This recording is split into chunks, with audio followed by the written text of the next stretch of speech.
Hello dears, welcome back to another mini blog. So আজকের recipe হচ্ছে ধোকার ডালনা। ধোকাটাকে প্রথমে আমি ঠান্ডা জলে ভিজিয়ে রেখেছিলাম, এরপর কড়াইতে দিয়ে দিলাম।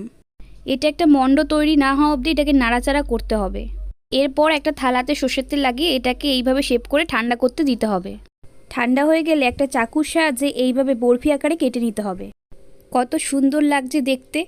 মশলার জন্য নিয়েছি আদা বাটা, হলুদ গুঁড়ো, জিরে গুঁড়ো, কাশ্মীরি লঙ্কার গুঁড়ো আর একটুখানি চিকেন মশলা আর টমেটো কুচি। কেটে রাখা আলু আর ধোকাগুলোকে এইভাবে সুন্দর করে লাল লাল করে ভেজে নিয়েছি। কড়াইতে সর্ষের তেল দিয়ে জিরে, গোটা গরম মশলা আর তেজপাতা দিয়ে তার মধ্যে টমেটো কুচি দিয়ে দিলাম। এরপর মশলার পেস্টটাও দিয়ে দিলাম। পরিমাণ মতো লবণ দিলাম। মশলা ভালো করে কষে গেছে, এরপর আলু দিয়ে দিলাম আর তারপর একটু জল দিয়ে দিলাম। ঝোল ফুটে গেছে, এবার একে একে ধোকা ভাজাগুলো দিয়ে দিচ্ছি। পরিমাণ মতো চিনি, ঘি আর গরম মশলা দিলাম। তৈরি হয়ে গেছে ধোকার ডালনা। ভিডিওটা কেমন লাগলো অবশ্যই আমাকে জানিও, আর ভিডিও